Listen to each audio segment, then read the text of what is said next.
Okay. All right. Happy Sabbath, everybody. We are going to transition back to our studies in biblical foods. I'm sorry I didn't have the intro graphics, but last time we were doing about basically carbohydrates, barley, and all the carbohydrates and why it's so important, why God created the foods that was given to Adam and Eve, and it was nuts, grains, and fruits. Right. Nuts, grains, and fruits. And the vegetables, which is the herbs of the field, was given for the animals. Right. Okay. All right. So we'll start. And so we're going to do basically grains and carbohydrates and fiber today. We have grains, carbohydrates, and fiber. Right. Okay. Then we know this. Obviously, Genesis 1:29 and 30. The food that has been given for Adam and Eve is the herb-bearing seed. So it's a plant that bears a seed. So what kind of plants actually bear seeds? What plant? Out of the plant comes a seed. It's the grains, right? Yeah. All right. It's the grains, right? It's the grains and the nuts. All right. It's the herb that bears the seed. All right. And then what else? The fruit of a tree yielding seed. So the fruit of a tree that's yielding seed. So that's fruits, right? Fruits. Yeah. So that's fruits. So fruits, grains, and nuts, right? That's the food of Adam and Eve, right? And then all the animals, they eat green herbs. They eat the herbs, which is the vegetables, right? They eat vegetables, right? Okay, so the thing is that, it's good to know this, but we have to understand exactly why. Why is it that that's the ideal food for us? All right. So that's the fruits, the nuts, and the grains. All right. Fruits, nuts, and grains. Okay. And then came sin. Right. And then came sin. And because of sin, people became sick and have to die. Because the wages of sin is death, right? So they became sick. So God says, okay, because now you have sin, you are going to die, and you're going to get sick, and you're going to have to die, but I have a plan out. That to keep you, at least, not to suffer and die too quick, you have to eat the herbs of the field, right? That is actually the food for the animals, right? And that's the herbs of the field. That's what was given after sin. That's the solution for the effects of sin, which is diseases, right? So the solution is in the vegetables, right? This is what you eat for your food to sustain you. But for your diseases, you gotta take vegetables, which is the herbs of the field and the leaves, right? The leaves. All right. And we know this because in Exodus 15:25 and 26, when they got to Marah, God says, okay, I'm going to teach you a statute and the ordinances. If you will hearken to me, you have diligently hearkened to me, and keep my commandments and keep my statutes, I will not give you those diseases that you have to suffer because of sin, right?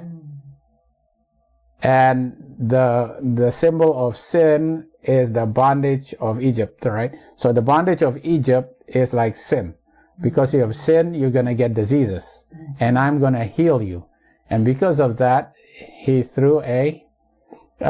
told Moses to throw a bush or a scrub into the water that heals the water, right? So the effects of sin is disease, right? And the symbol of disease is bondage of Egypt, right?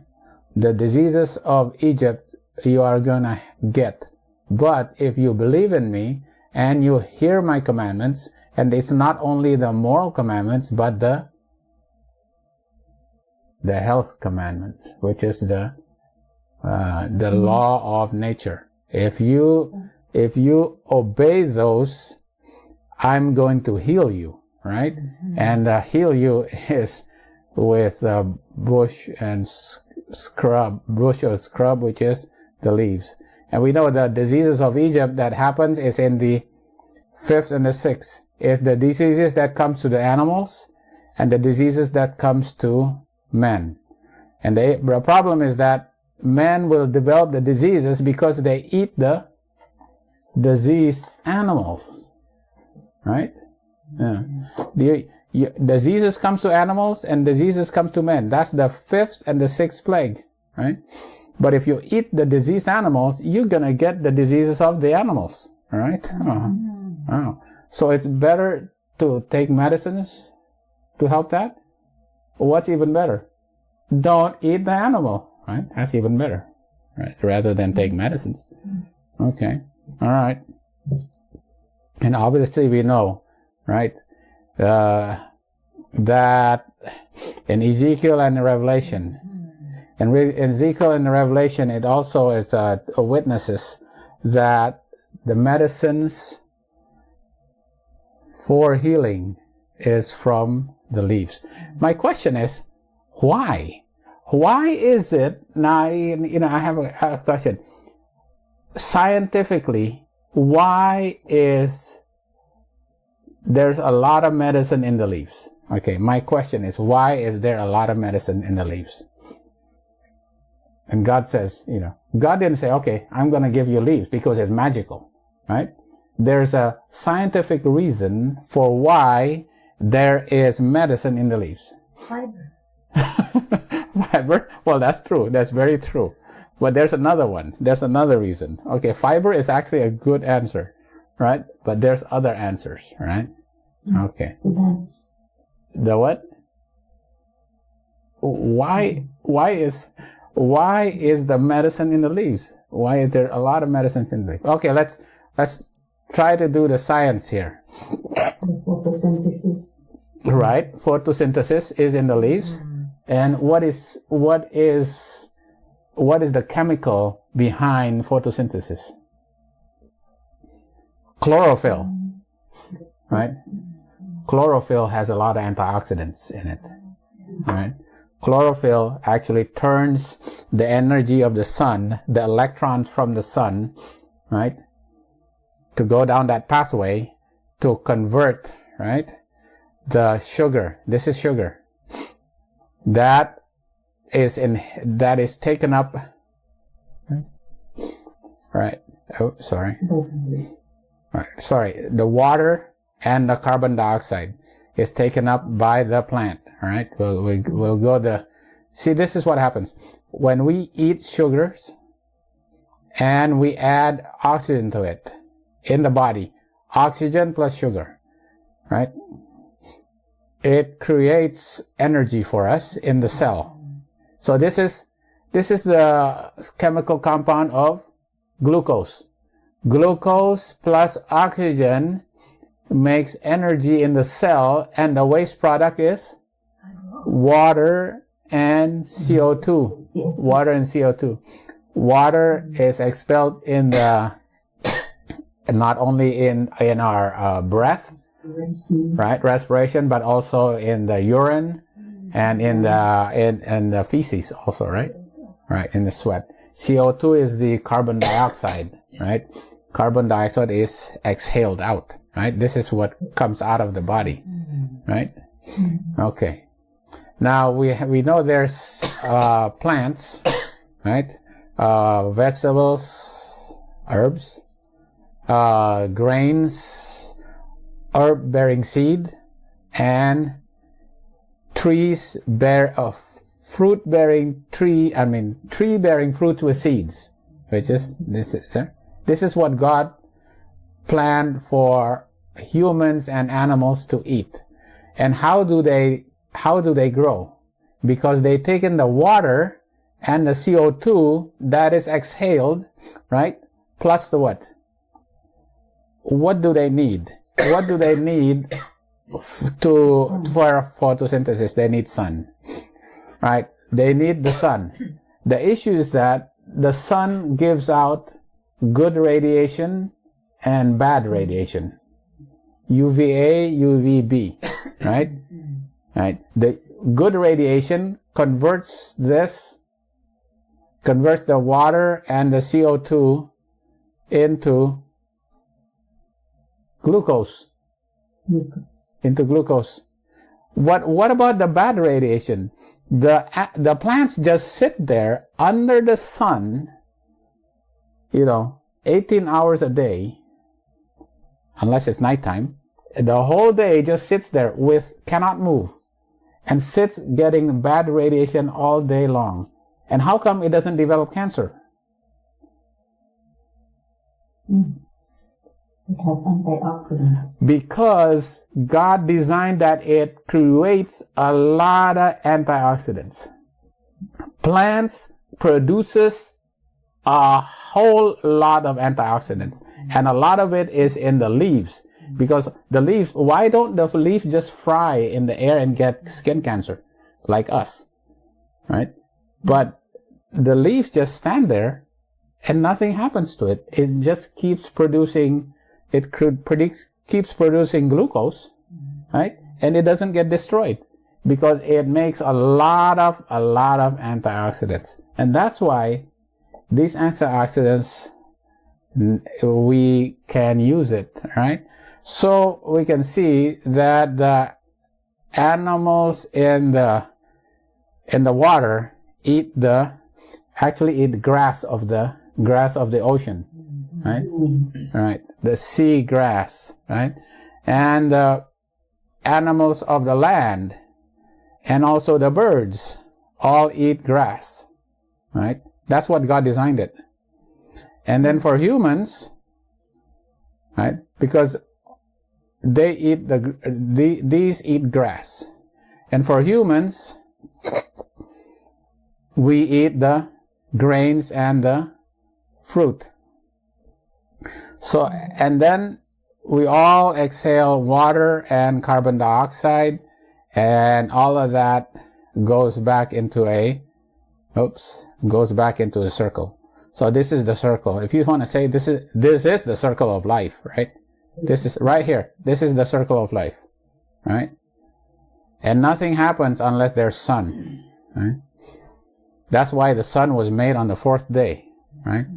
But nothing happens without the sun, right? So the issue is that when you look at this circle here, God did not design us to get our glucose from animals, right? We are to get our food from the plants, right? Even animals are to get their food from the plants. We are not to get it from the animals, right? Just looking at this, all right? Okay, let's see.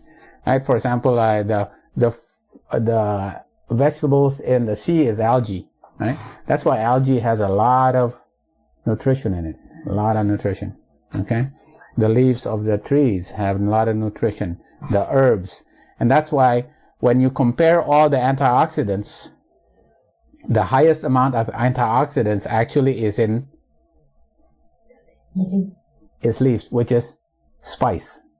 When you have, I have a list of that, like 3,100.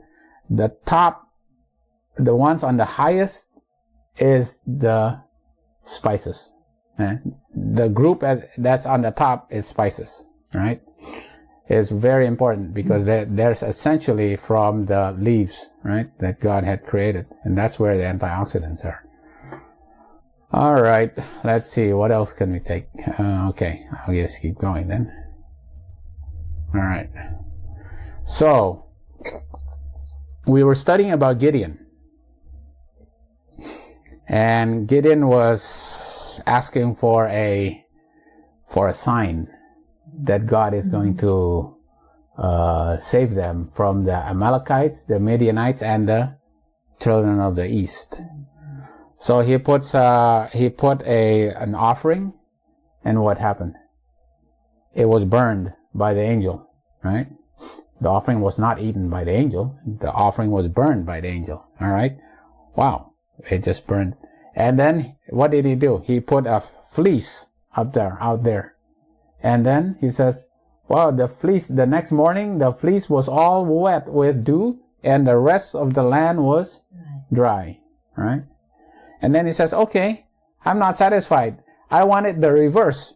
Tomorrow, the whole land is wet, and the fleece is dry. And that's what happened, right? And then he says, okay, I still want another proof that God is going to be with me, right? So he went with his another soldier, right? He went with to the camp of the Midianites, and then he overheard one of the Midianites says, you know, I dreamed a dream, and lo, a cake of barley bread tumbled into the host of the Midian and came into the tent and smote it, and it fell and overturned it, that the tent lay along. And his fellow interpreted that dream and says, this is nothing else save the sword of Gideon, the son of Joash, a man of Israel, for into his hand hath God delivered Midian and all the host. All right. So the symbol of Gideon is what? What's the symbol of Gideon? A cake of barley bread. A cake of barley bread. All right. All right. The cake of barley bread. Why a barley bread? Why do you think? Spiritually, why a barley bread? Why is barley spiritually? Why a barley bread? Barley bread is a first fruit, right? It's the first fruit of the spring harvest, not the fall harvest. Because the spring harvest, what is first harvested, what becomes ripe first?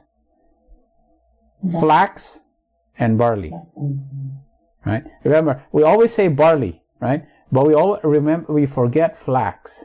Flax and barley is the first thing that becomes ripe and is harvested and is presented as a wave sheaf, right? Is a wave sheaf, right? Because when it has to be presented out as a wave sheaf, it has to be presented on the morrow after the Sabbath, right? During the Feast of Unleavened Bread. And the Feast of Unleavened Bread is from the 15th day of the first month. What is the 14th day of the first month? Passover. Passover, right? So the 15th day of the fourth month for 7 days is the Feast of Unleavened Bread. And during that time, on the morrow, which is the Sunday, after the Sabbath, the first fruits of barley and flax, right, is presented, right, which symbolizes, what does it symbolize? What does barley and flax actually symbolize? Who does it represent? Jesus, right? Because Jesus was presented to the Father on the morrow after the Sabbath. How was he presented to the Father? He went to heaven. He said, this is my sacrifice. Do you accept my sacrifice? And the Father says, it is sufficient. Your sacrifice is sufficient. Now you can bring your first fruits. Those who have died as martyrs can also come up to heaven, right? So Jesus led the first fruits on the flax and the barley. That's why the first fruits. So Gideon is like the first fruits. He's the best, right? And that barley is going to destroy the three nations, right? And that we see that the parallel of that with the 144,000, right? During Revelation 16, when they are going to be, when the nations of the world will gather in Armageddon, the beast, the dragon, and the false prophet, right? When they gather and they want to fight against God's people, the 144,000 will overcome, right? And what happens to them? They will all be killing each other, just like the Amalekites, the Midianites, and the children of the east, right? But the wheat and the rye is part of the fall harvest. Right? That's the fall harvest. So when you see the grains here, these are the grains, right? This is the first mention of the grains. The first mention of grains in the Bible is the flax, barley, wheat, and rye. So we're going to compare flax, barley, wheat, and rye. Okay? All right. Where else do we see the grains being mentioned? What story? Let's see. Oh, in Ezekiel. Remember the Ezekiel bread? You can go to Publix and buy Ezekiel bread, right? What's in the Ezekiel bread? There's beans. Wheat, barley, beans, lentils, millet, fitches. Fitches is actually rye. Fitch is rye. And what is millet? It's a grain. Yeah, it's a grain. It's a round, ancient, whole grain. That's how I... Eaten by birds. By what? Birds? Birds, yeah. Birds, oh my. The cattle to feed them. Oh, okay. All right. Okay, and lentils. All right. And beans. All right. Okay. All right. Now, this is the one that we were discussing last week. All right. This is what's the difference between legumes, beans, and what's the other one? Legumes, beans, and what's that? What we're talking about?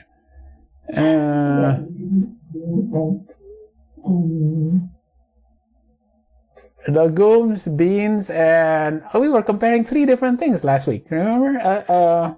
What were that? Legumes is the whole plant, right? Mm-hmm. But beans is the pod with the seed in it, right? Yeah, that's a bean, right? And pulse. Okay, what is pulse? Right. Okay, legume is the whole plant, right? The whole plant, the leaves, the stalk, the pod with the seed in it, right? Because the bean. So when you have a string bean, That's a pulse. what's the bean? The string bean itself, that's the bean. It can be opened like this, like an envelope can be opened, and inside there's small little seeds in it, right? Right? Yeah. That's the bean. Right? What's a pulse? Remember, the pulse is what Daniel ate? Daniel says, "Oh, give me pulse." What's the pulse? The pulse is the seed inside of that bean of the legume plant, right? That is dried. That's pulse. Okay? All right. Pulse is the seed in a bean of a legume plant. All right? All right. Okay, so that's the thing. So well, we're gonna do pulse as well, right? Because obviously we're gonna study the pulse, which is the diet of Daniel, right? But for now, I should have made a picture of it because Jacqueline asked for a picture. But next time I'll do that, all right? So the pulse is the bean, right? That's dried, which is in the inside of a pod. When the whole pod has a bean in it, which like string bean, right? That's a bean, right? But it's a part of a legume plant. The whole plant is a legume, right? She says, oh, you have to eat legumes. That's right, right? Legumes, right? But legume is not a pulse, but pulse is part of a legume, right? Okay, all right. So now we got our definitions correct. Okay, well, let's keep reviewing that just to make sure we know. Because when we're talking about pulse and legumes, we have to know exactly what we're talking about. Okay? All right. Let's see. And the story of Ruth, remember? When she was harvesting and at Boaz, right? Boaz says, okay, let Ruth glean from the harvest and let her take all that, right?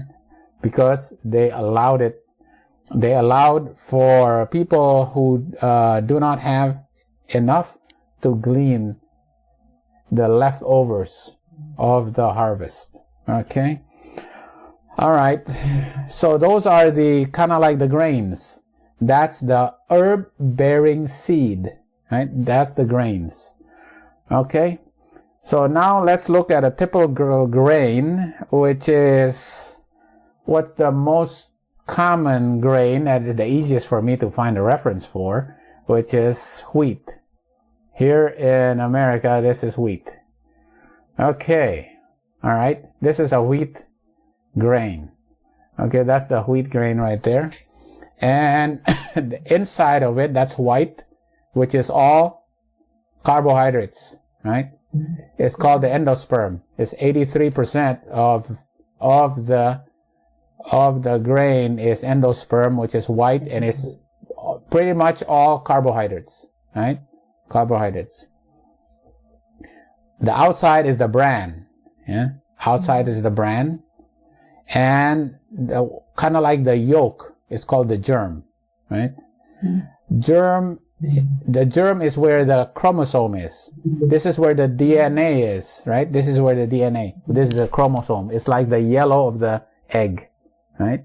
This is like the white of the egg, right? This is the yellow of the egg. This is the white of the egg, and this is the shell of the egg. Yeah. So it's kind of similar, right? It looks like an egg actually, right? The white of the egg, but this is all starch, right? The carbohydrates is starch, right? A little bit fiber, because where is the most fiber? Where is most of the fiber in the wheat? In the bran, right there. Look at it, it's 43, right? Oh, it's an amazing thing. There's a lot of iron also, and vitamin B, and there's all kinds of other things that are in here. But and in the what we call the germ, it's very small. But it has a lot of the protein, right? It has more, it has a lot of the protein is in here, although protein is also in the bran, but most of it is in the germ, and a lot of the fat, right? It has iron and has fiber, right? But the protein and the fat is actually in the germ. Right. So what happens when you make a white flour? White flour is what? When they take out all the bran, right, and they take out all the germ, all you are left with what? The endosperm, which is all carbohydrates. So you'd have no protein, very little protein, no fat, and no fiber, right? Because this and this is taken out, so little fiber, right? Not much iron at all. right? So that's white flour, right? So when they make whole wheat flour, right, what do? They take out they separate everything and they put it back. Now, why would they do that? So what happens is this fat can become rancid and reduces the shelf life of wheat, right? To make it last longer, right? To make it not spoil, they have to take out the germ, right? This germ has fat and it could become rancid. So to increase the storage life, you actually have to break it down, right? Because what people are interested is actually just the endosperm, which is the white, right? So, So the carbohydrates is actually 90% starch. The fiber is hemicellulose, mostly hemicellulose, but mostly cellulose, right? This is the fiber. And the fiber is where? The fiber is in the germ and a little bit in the bran. There's nothing in the endosperm there. Protein is mostly gluten, right? So this is in the class of wheat, it's gluten. The protein is gluten, right? So people who are sensitive to gluten is because of the protein that's mostly in the germ. Okay. Vitamins, folate, there are antioxidants, ferulic acid, lignin, right? Lutein. And the fats, which is in the germ, is 58% polyunsaturated, 17% monosaturated. There's a bit, a quarter of it is saturated fat, right? But most of it is poly and mono unsaturated fat. All right. Okay. Wow. There is fat in wheat. There is fat, right? Don't think that, but most of it is the good fat. Okay. All right. Okay. So now we'll go with the carbohydrates. Now we go with the carbohydrates, right? So when we think of carbohydrates, we think about sugar. And when we think of sugar, we always think about table sugar, white table sugar, right? White table sugar. And what is white table sugar? What is the ingredient and the chemical name? Okay, boy, I'm giving, I'm quizzing you about your biology that you haven't taken for 40 years. Glucose. Yeah, it is, partly glucose, but it's actually Sucrose. sucrose. There you go. It's sucrose, right? And what is sucrose? Sucrose is glucose. Here is glucose plus bonded with fructose. Glucose and fructose. Look at it. It has this bond right here. There's this bond. I can't remember. I think this is a 1,4 bond. Okay. All right. This is a chemical bond. So glucose bonded to fructose. All right. But there's a bond. This bond is very crucial. This bond is very important, right? Because it takes energy and time to break down this bond so you can absorb it, right? Okay, to absorb.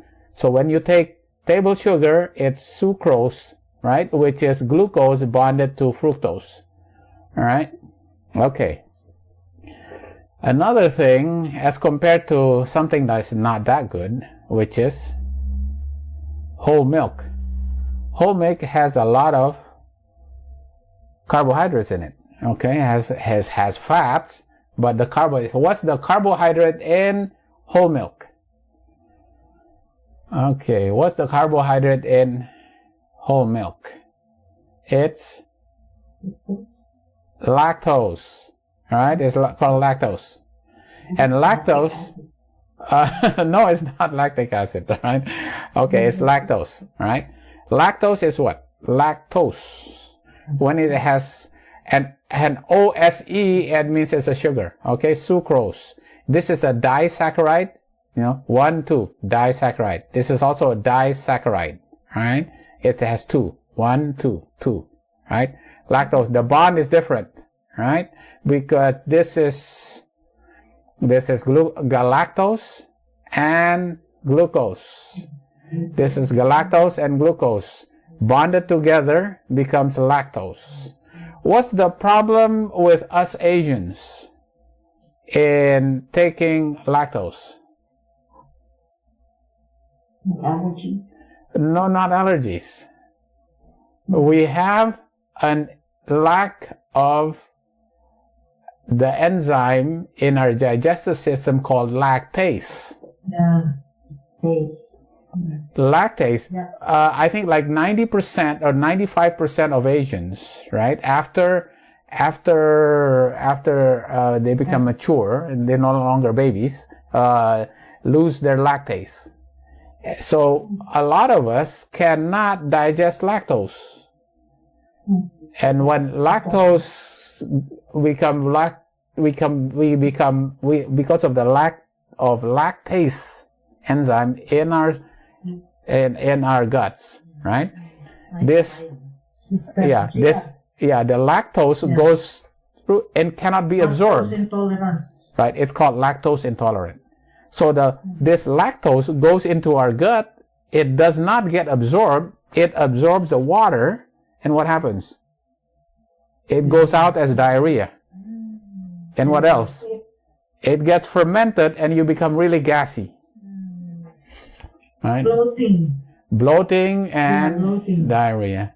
And believe me, first-hand knowledge, I've had it ever since I was pretty much ever can remember. That's why my whole family is lactose intolerant. My whole family, even my children, are lactose intolerant. Right? Yeah. So it's genetically, it is genetically acquired, right? Okay. All right. Yep. So let's see. How do you now the thing about it is, how do you compare table sugar with the sugar in orange versus or honey or sugar cane, right? What's the difference between this table sugar with the sugar that you get from here? And would you say this sugar here is good for you? And why is, well, we said, okay, table sugar is really not good for you. Why is table sugar not good? And why is the sugar here good? Process. There you go. Exactly. It's process. And what's the process? What happens during the processing? Takes out all the fibers. It takes out fiber. It takes out vitamins. It takes out the antioxidants. It takes out the micronutrients, calcium, phosphorus, potassium, vitamin B12, riboflavin, right? I mean, there's vitamins, micronutrients, fiber, everything that is actually plus the sucrose, because the sugar is the same thing. It's the same sucrose, right? It's sucrose. All of this has sucrose, right? But you take out all the good things that are associated with it, right? God did not say to Eve, get some of that taboo, process it, take out the sugar, in a plant and make it into table sugar, right? You are supposed to. Dates to that. Yeah. Picture. Oh, yeah. We should add dates here too, right? Yeah. Yeah. See, that's the thing. That's why this is so important. This is why we say we have to have the whole food plant-based sugars, right? And this is the unprocessed, which is the processed, right? So this is why the table sugar is not good, because it does not have all the vitamins. It does not have the micronutrients, does not have the calcium, all vitamin B's, and especially fiber, right? Doesn't have any of that, right? Okay, now these are disaccharides, which are called simple sugars, as compared to complex carbohydrates, right? Yes. So we got complex carbohydrates, right? And complex carbohydrates, we find it in the, whole wheat, all-purpose flour, right? In the flour, right? It's not processed all the way down to just sugar. Okay, so what do we have in the complex carbohydrates? What is it made of? Now, sucrose is what? Glucose plus fructose. Remember? Glucose plus fructose, right? But what's in the complex carbohydrates of wheat? It's all glucose. It's a maltose, actually. It's multiple of maltose. Maltose is glucose and glucose. Glucose and glucose. It's maltose. It's just multiple maltose, right? Yeah, maltose. Like in rice, right? Rice and wheat, right? It's all maltose. And when you have multiple of these and long strings without branches, it's called amylose, right? And when it has branches, it's called amylopectin. Amylopectin. Now this is very important because they had so many bonds here and it's very tight, right? That's why it's complex, especially when it becomes branching like this. It becomes branch. Because why? When you eat it, what happens? The body, your digestion has to break all these bonds. It takes a long time to break all these bonds so that then after that for you to be able to absorb it. That's why when you eat complex carbohydrates, even though it's all glucose, it takes a long time for it to become absorbed. So the rise in your sugar level in the blood is like this, not like a big spike, right? Now we all know that. That's why it does not spike. Right? That's why this one has the glycemic index is, it has a low glycemic index, right? Because it does not spike. Your sugar has to, all these bonds have to be broken down first, right? And it takes a long time for that to happen. So your spike is slower. There's not a big spike. You have a low glycemic index as compared to simple sugars, right? Simple sugars, all right? Okay. Okay, let's compare that to, and this is called starch, right?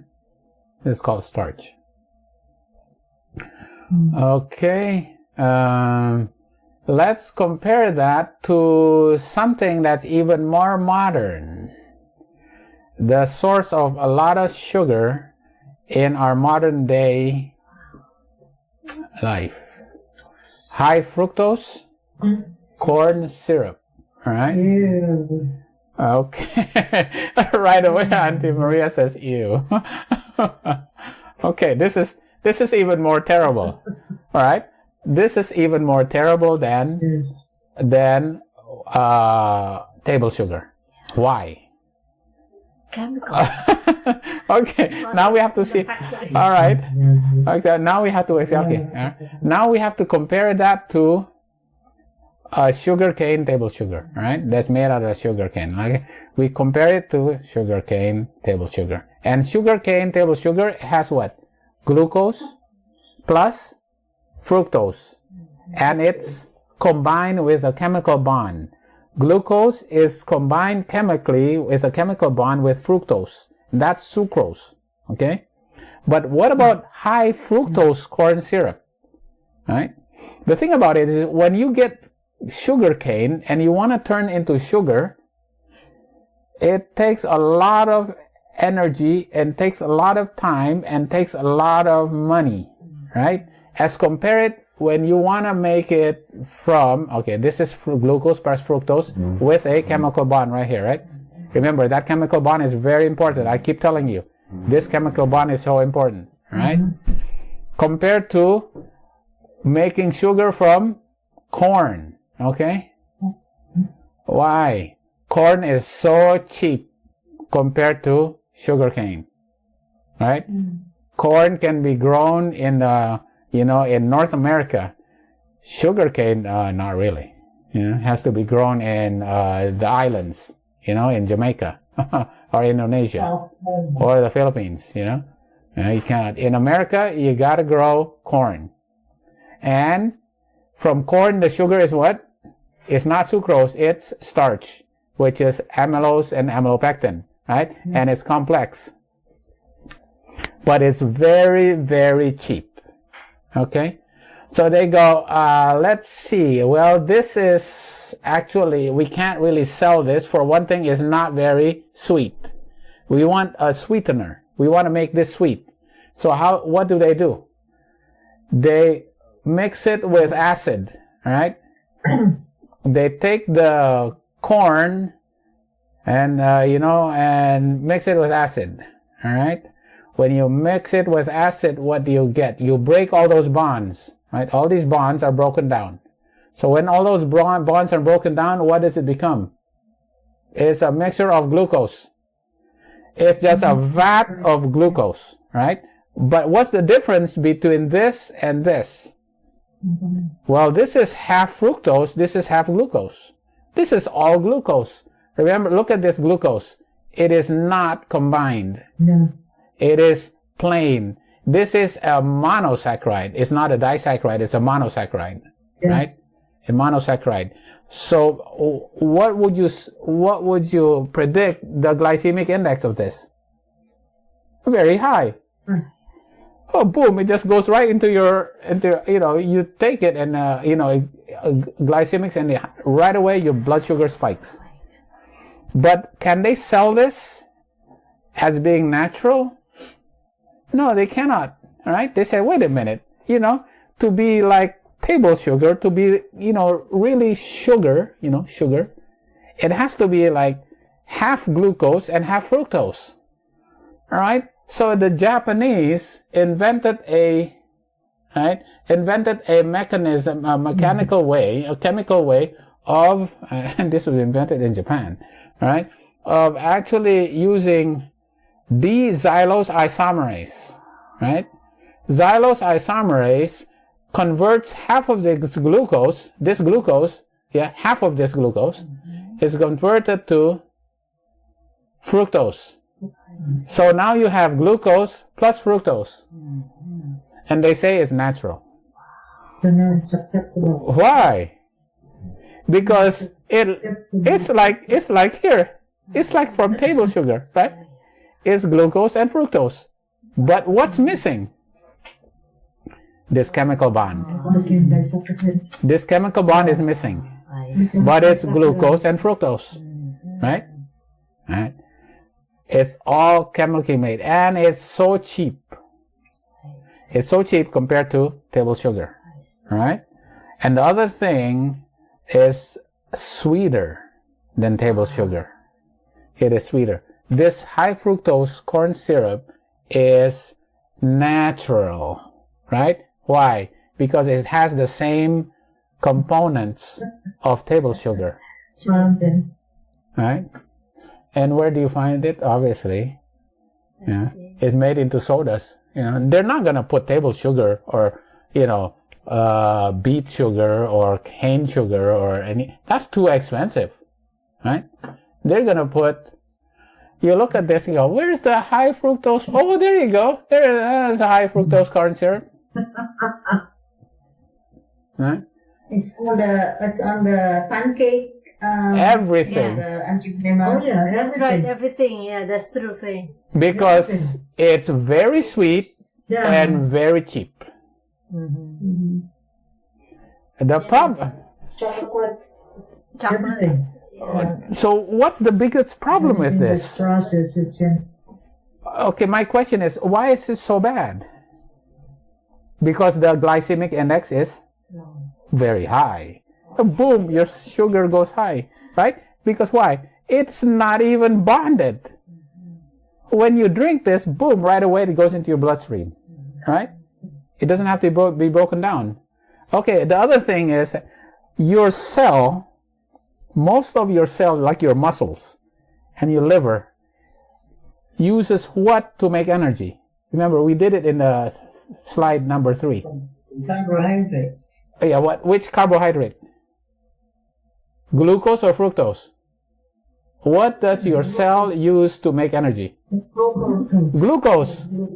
Okay, so this glucose, let's say you take a Pepsi drink, the glucose can be used by the cell, but what happens to the fructose? Can the cell use fructose? No. No, it does not. What happens to the fructose? No. And there's a lot of it, and there's a lot of it, right? There's a lot of fructose here compared to the fructose you get from table sugar. There's a lot of it. Okay, what happens to this fructose? Goes into the liver. Goes into the liver. Oh, Tita Faye, what happens to the fructose in the liver? Converts to fat. Toxic. Not only toxic. All right. Fructose is turned by the liver into fat. Into cholesterol. Into cholesterol, fat, and gives you fatty liver. I see. That's why a lot of people, they are so obese in the United States, are so obese, and then they have cirrhosis. And they say, do you drink alcohol? No. How come you have this non-alcoholic steatohepatitis? Fatty liver. You take the x-rays. Uncle Uchok, you said you take the x-ray, the CT scan of their liver. What happens? It's fatty liver. Why? Fatty. Yeah. It's all white. All that fructose is turned into fat and stored in the liver. Right? That's one mechanism, right? One mechanism of your fatty liver, right? Yeah. They said, oh, I'm not diabetic, right? I don't drink alcohol, but I have non-alcoholic steatohepatitis. Well, that's better to say rather than say that because of the high fructose corn syrup, I've developed this, Pretty amazing. That's why it's so bad, right? Yeah, okay. Okay. All right, that's the carbohydrate. The sugarcane is always harvested after a year. That's why it's expensive. I know. It Corn takes is every 4 months. Yeah. And sugarcane takes a long time, It's a long time. This is a very, high overhead of making sugar, table sugar. They do sugars. They make it out of beets now, Yeah, that's true. Yeah, they mix it out of beet. Yes. and But- it's cheaper too. From the plant. Yeah. I see. But I don't know what's the components like glucose and fructose. Yeah. The most important is this bond here. You still have to have this bond. And then make sure you do not remove all those vitamins and antioxidants and fiber out of it, That's why it's so important that we understand this.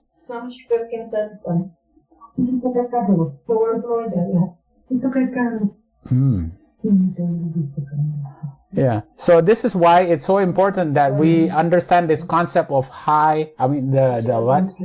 food plant-based. Whole food plant-based is what God designed us to eat, right?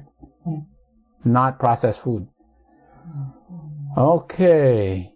Let's see. We talked about simple carbohydrates, monosaccharides, disaccharides, complex carbohydrates. What's another carbohydrate that we have missed, we haven't talked about, and is so important?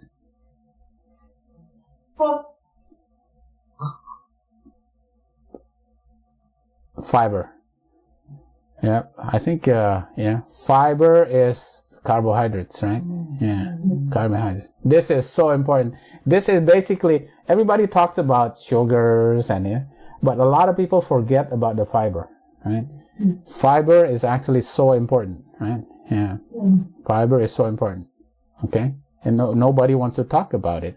Yeah, just kind of forget about it, because there's right. Okay, so when we talk about fiber, there's two types of fibers. There's the insoluble one, right? That does not dissolve in water, obviously, insoluble, and cellulose, hemicellulose, lignin, and resistant starches. Now, the ones that I put in green is the ones that can be fermented. It can, in your digestion, it can be fermented and can be used by the germs and can actually be used by your body, right? Because this can be fermented, right? Right.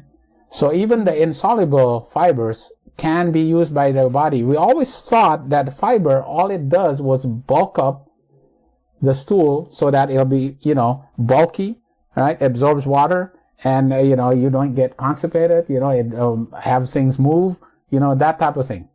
And it's not digested. But now we realize that even insoluble fiber can be fermented, all right? Digested. Yeah, it can be digested to some degree, all right?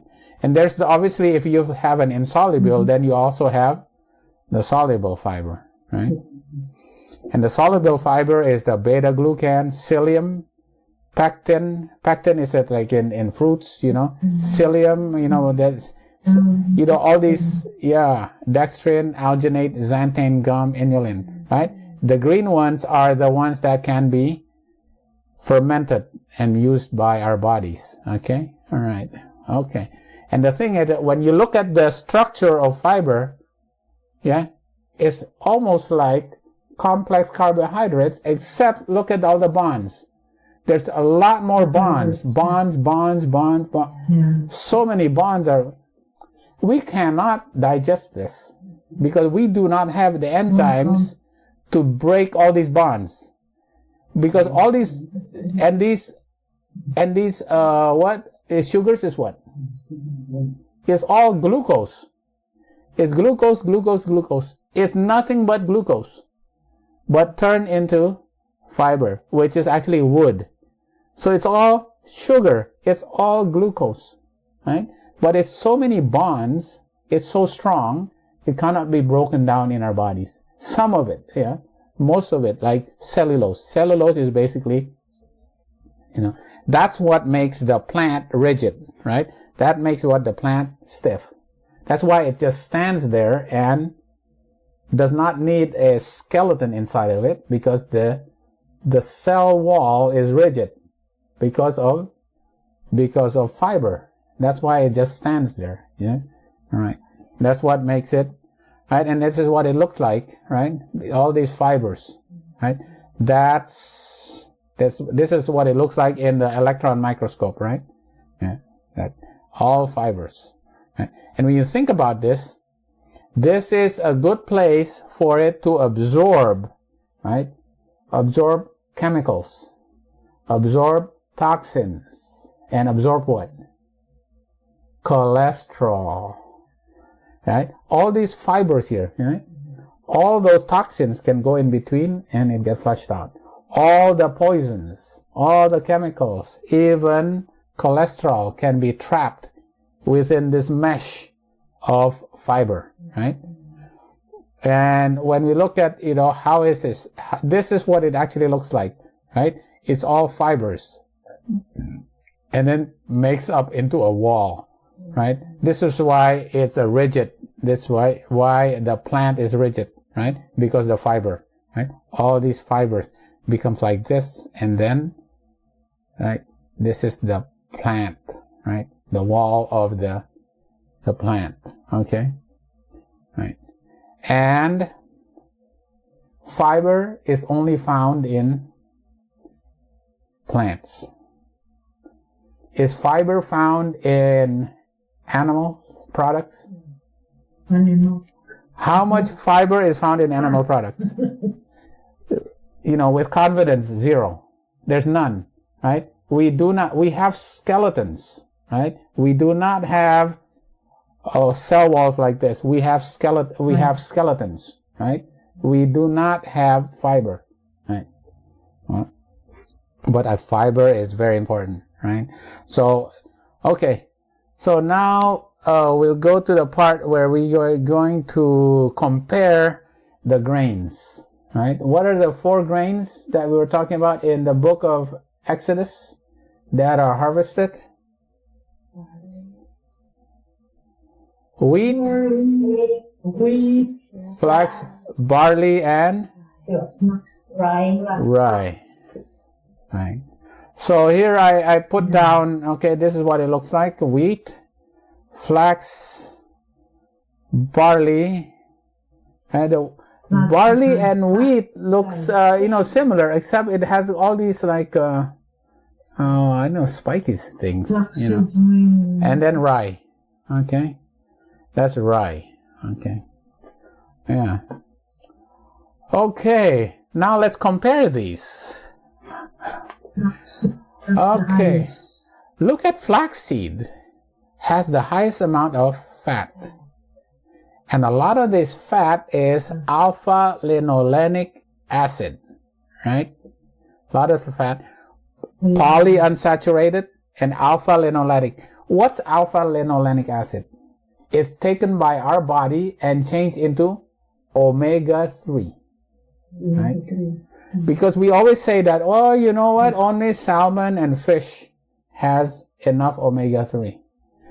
Sorry, flax seeds have alpha-linolenic acid, which our body turns into omega-3. So we can have enough omega-3 from the flax seeds, right? We can get it from flaxseed. And comparing these, which one has the most omega-3? Oh, flaxseed, right?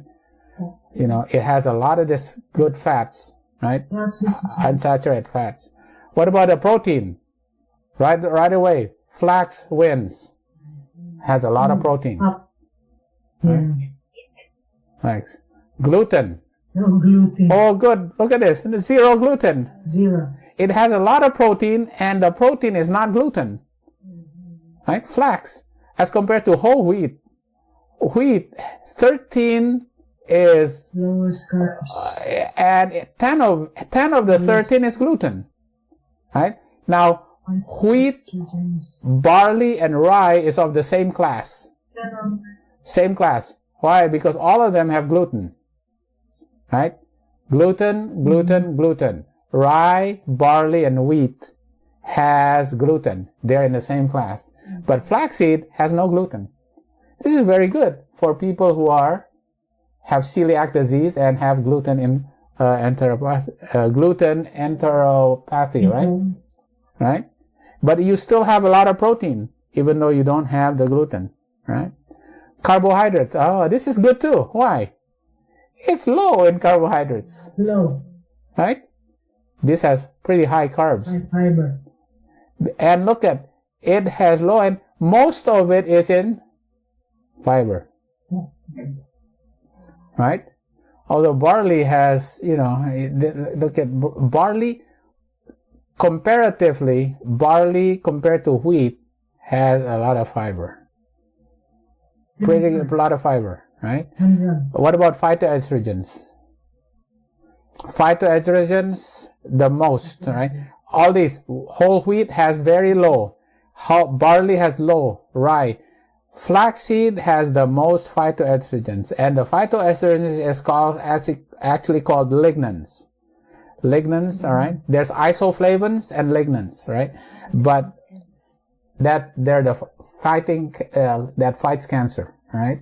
Because they bind to the estrogen receptors, the beta estrogen receptors, that actually will reduce your chances for your estrogen to make your cancer cells grow.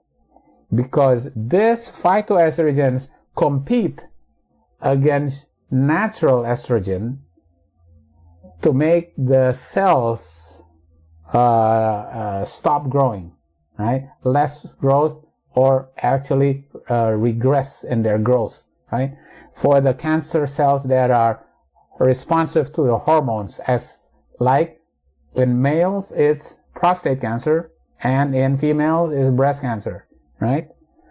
these phytoestrogens are very important because they basically block the estrogen receptors, right, in those estrogen sensitive cancers like prostate and breast, right?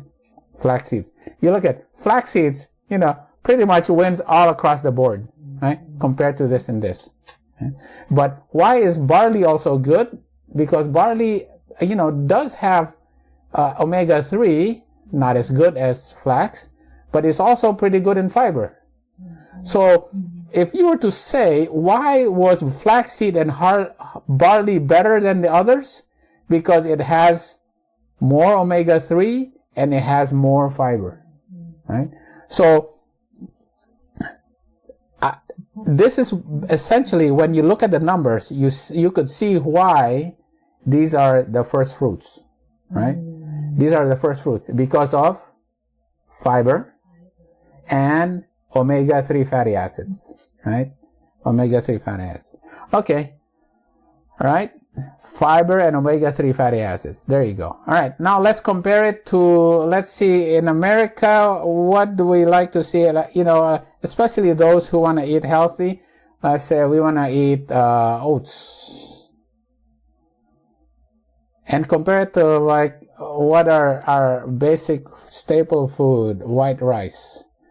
Now look at the oats. You know, oats have pretty good omega-3. You know, not as good as flaxseed, but it does pretty good. There's fats. Okay. Protein is pretty good too. 13, not as good as flax seeds, and it has no gluten. Carbohydrates, pretty low, right? Even lower than flax seeds. And fiber, yeah, pretty good. Not as good as, you know. It doesn't have very much phytoestrogens though, however. So, you know, what should your breakfast then be? Fried rice or oats? You know, I would say, you know, your breakfast. There you go. Oats plus flax.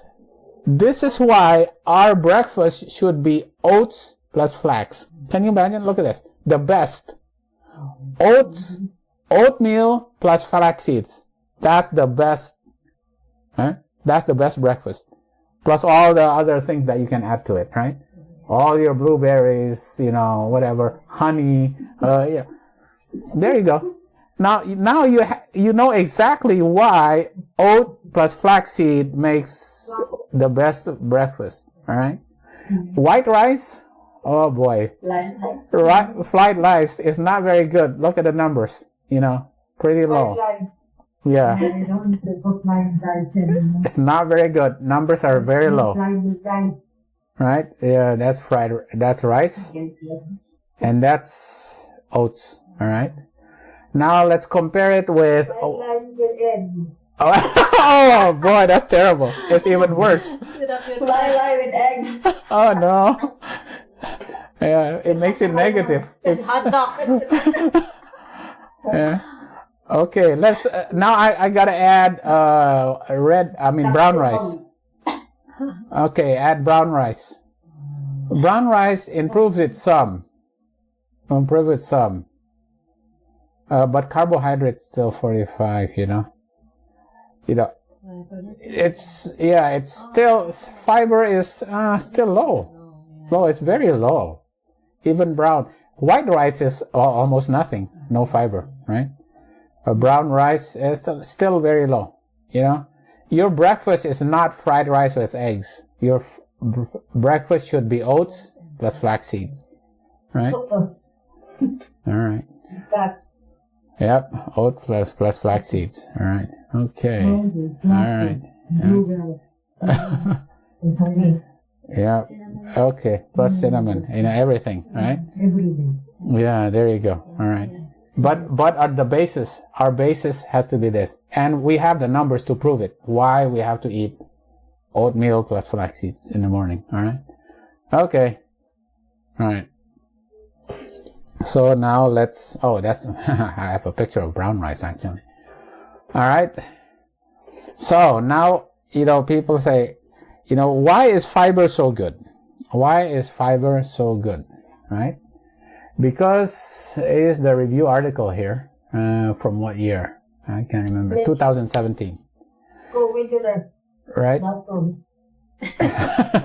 That's true. That's very true. But also, it binds with the cholesterol.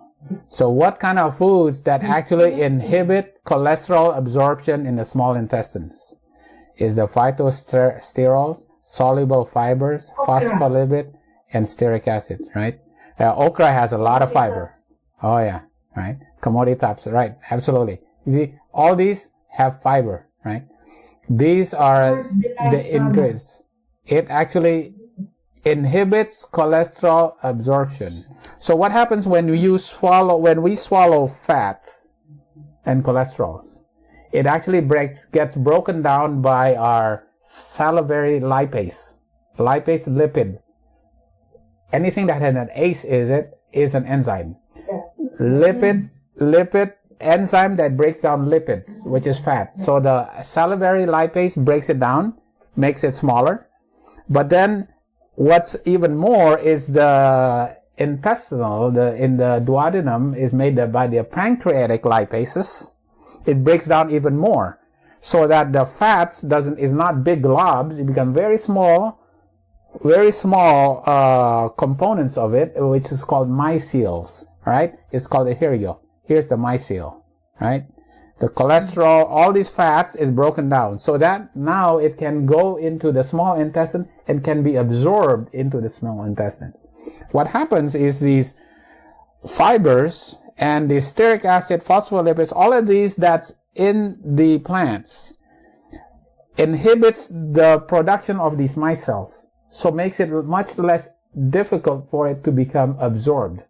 Also, it binds to these so that it'll be taken out and wasted, right, with your bowel movements. All right? Okay, so that's why it's so important. All right? Okay.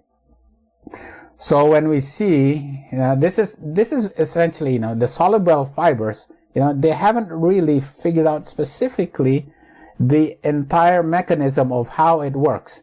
But they think that what it also does is actually your mucus layer in your intestines becomes thicker, right? Becomes thicker, such that the cholesterol and the fats have more difficulty penetrating it and become absorbed, right? So fiber does all of that, right? So when you think about fiber, remember that fiber essentially is the enemy of cholesterol, right? I mean, all the other way around. Cholesterol is the enemy of fiber, right? If you want to get your cholesterol down, you have to have a lot of fiber, because fiber is the enemy. It blocks cholesterol, right, from entering, for one thing. And another thing, okay, all right. Yeah, it blocks it from getting reabsorbed also, right? Okay, all right. So when we look at the animal products, it has high cholesterol, but how much fiber?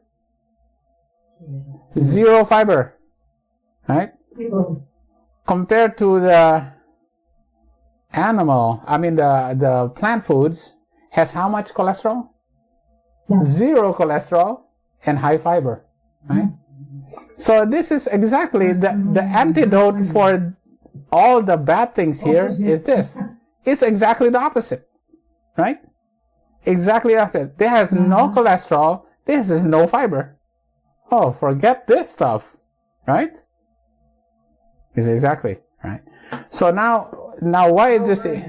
Yeah, it is exactly the opposite. Just think cholesterol, the enemy, and fiber is what you need, all right? Fiber is what you need. Okay, so now we have to go into what is called the enterohepatic circulation. All right, enterohepatic circulation, all right? I know we all studied this, but what's enterohepatic circulation? The circulation between, what's enterohepatic? What's that? Liver. Hepatic is liver. Entero is what? Intestines. Small intestines. This is colon, right? This is colon. So if it's colohepatic, it's from the colon to the hepatic. But if it's enterohepatic, it's from the small intestines, because fat is actually absorbed in the small intestines. And this is a small intestine, so food goes down here, goes into the small intestines, is joined by the liver's product making bile, right? Because bile will, and the pancreas, okay, I should have a pancreas here. The pancreas is hiding by here. It makes the lipases to break down the, right? And into the small intestine, and it get absorbed. Okay. Okay, I have to have the graphic. I got all these pictures, nice pictures, but I gotta get the graphics. Okay, so let's say we have the bad fats, right? It's the animal fats, right? We take it in, we take it in, and it goes down, and it goes into the small intestines, right? But for it to be digested, it has to be combined with bile, right? Because bile is made out of what? Salts of cholesterol. It's made out of cholesterol. So that cholesterol, bile salts, which is made out of cholesterol, is what breaks down the cholesterol, the fat. The fat can be broken down with bile salts. You have to have bile salts, right? So bile salts plus the cholesterol, right?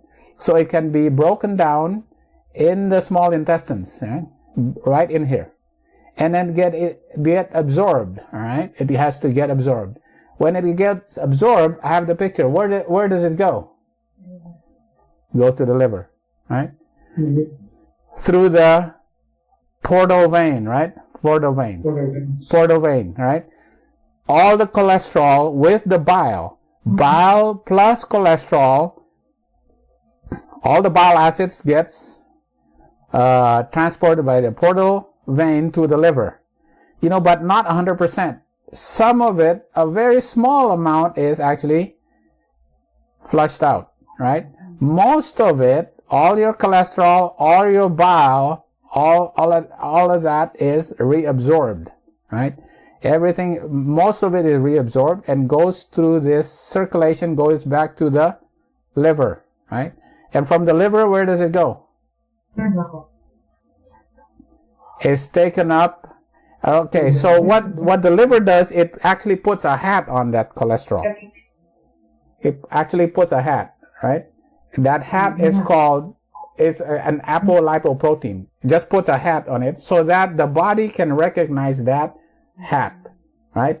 And it becomes called LDL, right? So that this LDL is a sensor for the body to be able to take up this cholesterol. So the LDL is to transport cholesterol to the body through the heart, where obviously the lungs and the heart, right, goes back to the lungs and then to the whole body, right? But the pump, right? And so the LDL is the sensor for the body to take up the cholesterol, right? So the cholesterol that goes into the body is taken up by LDL. LDL increases the amount of cholesterol that goes to your body, right? All right. And it builds up in a bank. I call it a bank, right? This is the bank of your cholesterol. It stores into your bank, all right? But you know what? Not all of it is stored, because some of that LDL is actually turned into HDL. It becomes more compact. It becomes a high density lipoprotein. It's more compact, and it's called HDL. Now HDL, what does it do? It takes the cholesterol back to the liver.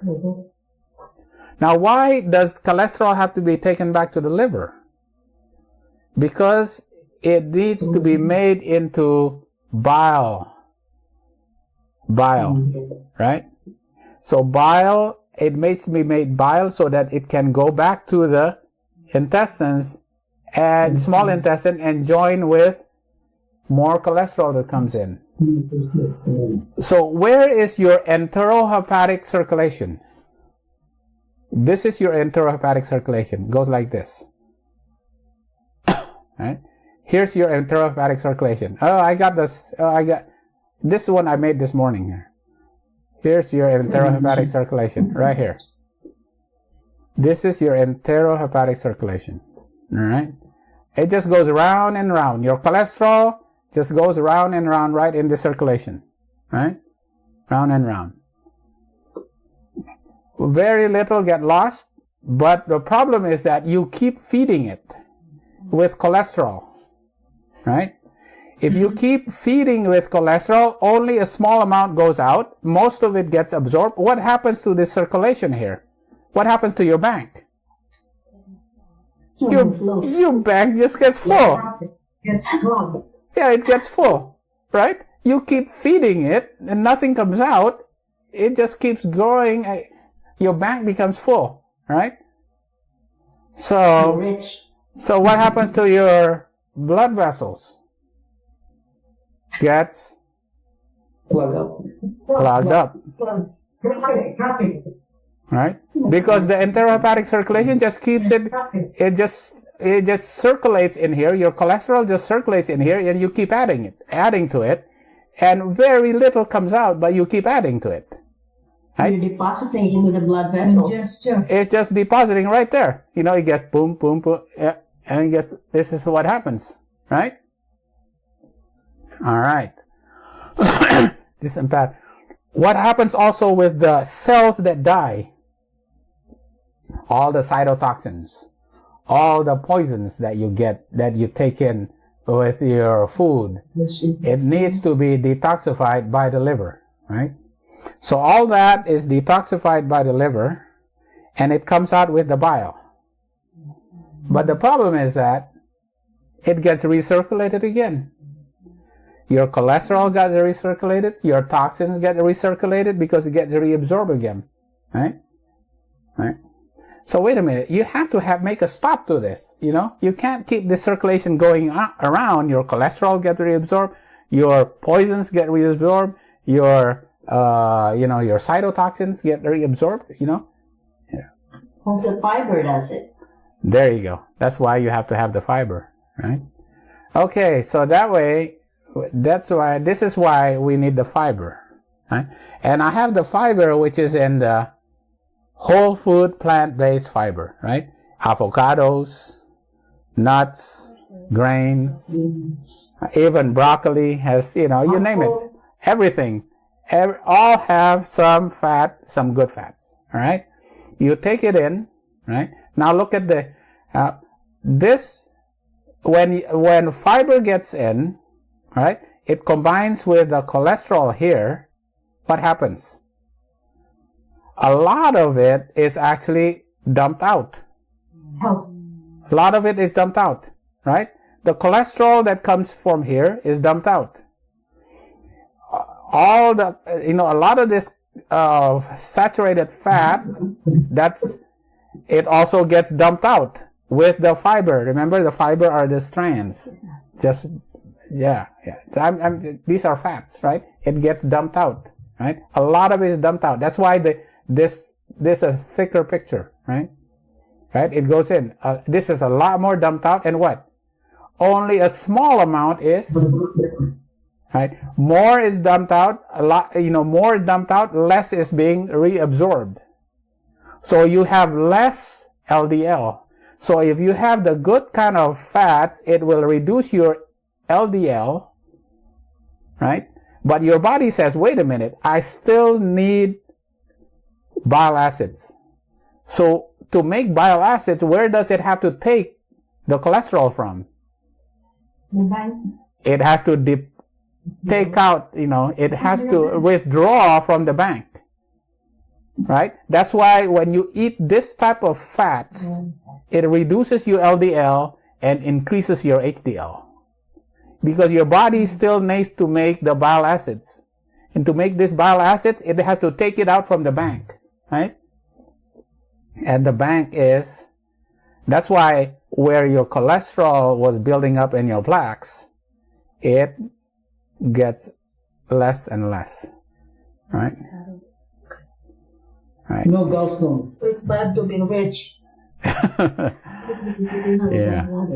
Right. Well, what happens if you don't have a gallbladder? The gallbladder is where you have where you save it, and when you don't have it, it just goes right through. Right. When your body, right, it just goes through. It's a place where a reservoir for it, a reservoir for your bile acids reservoir.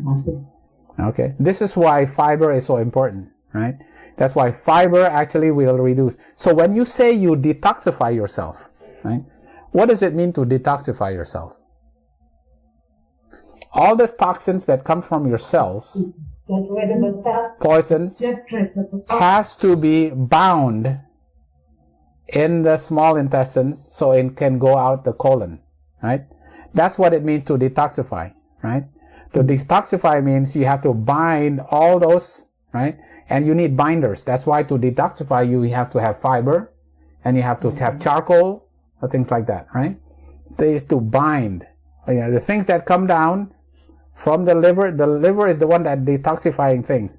But when it comes into your small intestines, it needs to be bound so that it will go out into from your small intestines to your large intestines and goes out, right? This is why fiber is so important, right? This enterohepatic circulation. It just goes round and round and round. We just can't keep adding to it. What we need to do is to remove from that circulation, right? And what removes it? Fiber, right? Fiber is important. Yeah, this is the circulation, right? Fiber removes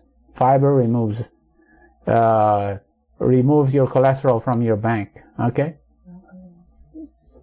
Yeah, I should have more, but this is the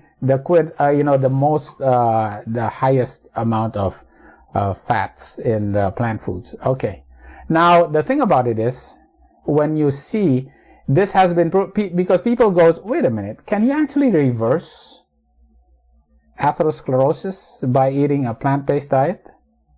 Yeah. Can you actually, and this is why, the work of Esselstyn is so important. Esselstyn and Ornish, right? They're the first ones. There's Esselstyn, and Ornish, Dean Ornish and Esselstyn. They're first ones that actually proven that when you eat a plant-based diet, and Esselstyn's book is very, one of the first books that actually has shown to prove that atherosclerosis can be reversed. And the thing is that he's very strict. He said not even one drop of fat goes into your food, right? Why? Because you're just feeding that enterohepatic circulation. You need to have a negative. You have to keep withdrawing, right? So to reverse coronary atherosclerosis, not one drop of oil in your food. That's why you will always have a negative. And this is the proof, right? This is after 32 weeks of a whole food plant-based. This is the blockage, right? 32 weeks. Let's look at clear. This is after 3 years of whole food plant-based. 80% blockage. 45. 0 blockage, right? Pretty amazing. Yeah, right. So, I think that's the power of fiber, really, All right. Okay, the problem is with Americans, Americans says, what is your biggest problem? Your biggest problem that will do it. Americans says you don't have enough protein. Is it true? Have you ever seen in the hospital anybody in America get admitted because of kwashiorkor or because they are low in protein? No. Never. Get too much fat. Never. In America, there has never been, unless you're, somebody in a nursing home who gets so debilitated to have, metastatic widespread cancer, nobody's actually protein deficient, right? Yeah. But only 5% of people in the U.S. meet the recommended daily target of 25 grams for women and 38 grams of men for fiber, right? That means 95% of Americans are fiber deficient. And that's why the disease that is rampant is coronary atherosclerosis. Because 95%, can you imagine? 95% of Americans do not have enough fiber. And this was not known until this doctor here, by the name was Dr. Burkitt, right? He was in Africa. And when he was in Africa and Uganda, he goes, wait a minute, why is it in Africa they don't have diverticular disease? They don't have irritable bowel syndrome, no appendicitis, no varicose veins, no hemorrhoids, no diabetes, obesity, atherosclerosis, dental caries, and really no cancer. Why? And he says it's got to be the food. How could all these diseases are high in United Kingdom? Because he comes from the UK, right? And so he wrote this book, and he says it's got to be fiber. Because the kind of food they eat, the fiber. So it got called the fiber hypothesis, right? It was, I can't remember what year this was, 1966 to 1972. It's only 40 years. This is only known for the last 40 years, right? Scientifically, right? So they said, okay, well, that's your hypothesis. That's your working hypothesis, but can you prove it? Right? So then that the higher intakes of dietary fiber are associated with a reduction in mortality and incidence of non-communicable disease and their risk factors. And what they found is between 25 to 29 grams is what you need. And when you look at the associations, right? The associations are, okay, let me have to look at this. All right. The associations with diabetes goes down. Colorectal cancer goes down. Coronary artery disease goes up. All-cause mortality goes down, right? All of these in thousands and thousands of patients. The higher the fiber, the lower all-cause mortality, the lower diabetes, the lower cancer mortality. Oh, okay, here you go. Right? And this is for coronary artery disease. Right? All right. Now the thing, this is for carbohydrates and fiber. All right? 25 to 29 grams. Right? All right. Why? Because of the glycemic index, glycemic load, and the whole grain intake. What it is associated with, its amount of whole grain intake, right? Because the processed grain is not that good, right? It's the whole grain that is most important. So the whole grain is what is important so that you can get your dietary fiber, which reduces your risk for these non-communicable diseases like diabetes, colorectal cancer, and coronary artery disease. All right, so what they did, they look at the countries and they go, okay, for women, it needs to be about 25 grams. And for men, it has to be 35 grams of fiber, right, in your diet. Okay. Now they compared it to the people in, I have to look at, okay, Ghana, right? I got this is Ghana, and Jamaica, and Seychelles. Seychelles is another country in Africa, and they compared it to America, United States. All right. how much fiber? What's the average amount of fiber they eat? Like for example in Ghana, they eat 25 grams, right? So the average is 25 grams. So 43% of people in Ghana get their daily allowance of fiber. What about in Jamaica? They get about average of 16. In Seychelles, they get an average of 15, a little bit lower. But what about in America? 14. It's less, right? It's less. And when they look at this, the epidemiological correlation is metabolic syndrome or obesity, right? Okay, so this is 9%. 9% get their recommended daily allowance, 6%, and here in America is only 3%. 3 to 5% of Americans have enough fiber.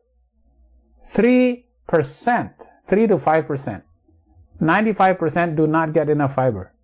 And because of that, it's associated with their metabolic syndrome, which is obesity, right? That's why the obesity is 52%, going this way. Fiber goes down, obesity goes up. 52% of Americans have the metabolic syndrome, which is obesity, which is associated obviously with hypertension, diabetes, cancers, right? Right. So these are right. So where do you get your fibers? Right? Beans, whole grains, brown rice, kamote, yeah, nuts, popcorn. Another one here, baked potato with its skin, the berries, bran cereal, oatmeals, vegetables. Right? The crunchier, the better. Right? That's where you get okra. When people say, "Where's the beef?" What you actually say, have to make a commercial is, "Where's the fiber?" Right? What you need is, "Where is the fiber?" Right? Because what America is needing is fiber. Right? Can you imagine 3 to 5% kid? Right? There you go. Right? Okay. All right. Now, what is the fiber also important for? Is for a concept that we call microbiome. Now, what is microbiome? You heard of microbiome. What is your gut bacteria? But specifically, what about your gut bacteria? The diversity of your gut bacteria. Right? Diversity of your gut bacteria. So, think about it is, how many different fruits, nuts, and vegetables can you eat? Probably 1,000 different kinds, right? A lot. Yeah, that's All kinds of vegetables, grains, fruits, nuts, roots, tubers, everything. So many different varieties. Okay? So many different colors. Now, look at meat. How many different kind of meats do people get? One. Chicken and beef. That's it. 2. Pork. 4. At the most 5. They restrict, the what is so restricted, right? The type of foods are so restricted that the diversity is also becomes very, very small. All right? And this is so important. The microbiome is so important. And what feeds it is the type of fibers that you get from the different types of plant foods, right? Plant foods, right? So here you go, right? What happens if you eat meat and eggs, fish, and chicken, right? You know, you develop these, the microbiome, right, has a predominance of these germs in the group, in the class of Bacteroides, as compared to Prevotella, right? And there's not that much also. So when you eat an animal meat or animal product, you know, the stools are actually not bulky, because what makes it bulky is not just the fiber. What makes it bulky is the germs, right? It's the amount of germs, the amount of bacteria, right? The diversity of bacteria also increases the bulk of stool, right? Yeah. So those who consume mostly, food from animals, stools are smaller and harder, right? And, right, for one thing, has a much more malodorous quality to it, right? Yeah, because the transit time is longer, right? It takes a lot longer to go through, right? And they have much more of these Bacteroides compared to Prevotella, right? I put this in red and this is in green, okay, for a reason, right? Now the thing is that if you eat plants, right, and fruits and nuts and fruits and vegetables, you have a much more diversity. You have all kinds of different type of germs, right? More different type of germs. And then you have more of the Prevotella group, right? More of the Prevotella compared to the Bacteroides. And there's more of it, more of these germs. And these you would call it's better to call them the good bacteria compared to the bad bacteria. And you have a variety of organisms, variety of germs in your intestines. And this is the microbiome. Now, why is this important? Okay. Why is it so important? Okay. This Prevotella, especially this Prevotella type of good germs. Okay. Now they compare what happens for those who eat a high fiber diet versus a fiber supplemented diet. And what happens to the C-reactive protein? What happens to your C-reactive? CRP is your measure of how much inflammation in your body, right? Yeah. It reduces your CRP. It reduces your inflammation. It has, when you take a lot of fiber, you have a lot of antioxidants also. So it reduces your CRP, right? Right? And the presence of weight loss and modified saturated, monosaturated, and polysaturated fat intake, significant lower CRP is seen with increased fiber consumption, right? And CRP level predicts cardiovascular diseases, because the more inflamed your system is, the more inflamed your blood vessels are, the more easier it is for LDL to deposit, right, the cholesterol in your lining of your endothelium, right? Okay, wow, there's a lot of it, all right? Okay, microbial metabolite butyrate, all right? Now, butyrate is actually a short chain fatty acid, all right? Yeah, we're getting to the end here. Short chain fatty acid. That is a breakdown of fiber, right? Fiber that can be broken down by the bacteria into short chain fatty acids. One of them is called butyrate. And the butyrate, right, actually modulates the intestinal macrophages. What happens is macrophages, right? The macrophages is the immunity in your body. The immunity in your body actually looks at the bacteria there, Wait a minute, these are foreign, right? But butyrate also is the food for the intestines, right? So when the intestines get their food, they say, wait a minute, you know what? These type of germs are actually making food for our own cells.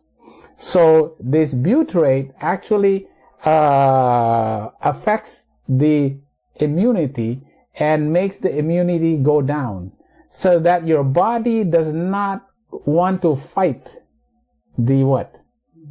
The foreign germs that's in your body, right?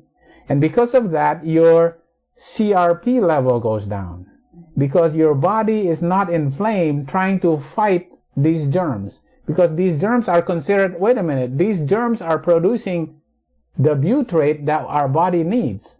So the immunity level goes down. The macrophages, right? It modulates, right? So that the butyrate leads to a downregulation of the pro-inflammatory mediators like IL-6, IL-12, right? And and then as well as the CRP levels, those type of things. So your inflammation goes down because of the fiber, right? Okay, let's look at this graphically. Makes it easier to put it down when I put it into a graphic form. All right. Here are your fermentable fibers. Remember the fermentable fibers, right? It is broken down, is fermented to short chain fatty acids, right? It doesn't all go through. These fermentable fibers can be fermented into short chain fatty acids, right? This is what it looks like. And it becomes, right? So you eat your fiber, it goes down to your stomach, go down to your intestines, and then right? And in your colon, you have these Prevotella germs, right? These Prevotella germs will break down the fermentable fibers, right? These good germs, Prevotella germs, turns these fermentable fibers into short-chain fatty acids. And the most important is called butyrate. And butyrate is in the gut here, right? And it becomes absorbed and becomes food. It becomes food for the enterocytes, for the intestines. But not only that, this butyrate actually affects these macrophages, so that the macrophages says, wait a minute, we are not going to fight these germs, right? They downregulate your immunity, so your immunity does not continue to fight, right? So your CRP, your IL-6, your interleukins, all of that becomes lower. You are not as inflamed. You don't get as much Crohn's disease, inflammatory bowel diseases, you're not as inflamed in your intestines, right? So that's the reason why when you are eating the fiber, right, you are feeding your germs in your gut. And those germs in response to you, it actually downregulates your immunity. So your immunity is not fighting itself. And it also creates these short-chain fatty acids, which is also feeding you. So when you feed your germs with the good fiber, that fiber is turned by that germs into food for your own body, right? And it reduces your immunity overactivity, so that your body is not constantly inflamed. All right, yeah, that's a lot actually, right? Yeah. This is all these are important. It's important so that we know exactly why these things fiber is so important for us, right? Yeah. Why we have to have a lot more fiber, one way is to eat more beans also, but also what? In the morning, oatmeal and flax seeds. That's your basis for your breakfast, right? To add. That's why we need more fiber, right? America does not need more protein. America needs more fiber, right? We need more fiber. Eat more chicken. Yeah. And that's why Milk. God actually said, okay, these are the things, the leaves are for the healing of the nations, right? Because spices has the most, has the antioxidants, but also has the fiber, right? Yes. Okay. Anything else to add? Questions? Wow. Just that's everything is there's a reason for why God gave us grains, nuts, and fruits. And then when we sinned, He gave us vegetables, right? And the reason why is and then why flax seeds and barley is so important, because of the fiber and omega-3s, right? So we will get to the omega-3s, but that's why we went through the fiber for now, all right? And the carbohydrates, right? Fiber first, and then make it. Yeah, we'll do that, okay? All right. And that is a more sure word of prophecy. Okay. Amen. Thanks, Rob. Okay, all right. Scientifically proven. Yeah, I know. These are the things that I'm gonna have to give to in Canada and Seattle next March and April. Yeah. In Seattle? Yeah, we're going to Seattle next month, and then the month after. April, Seattle. You know,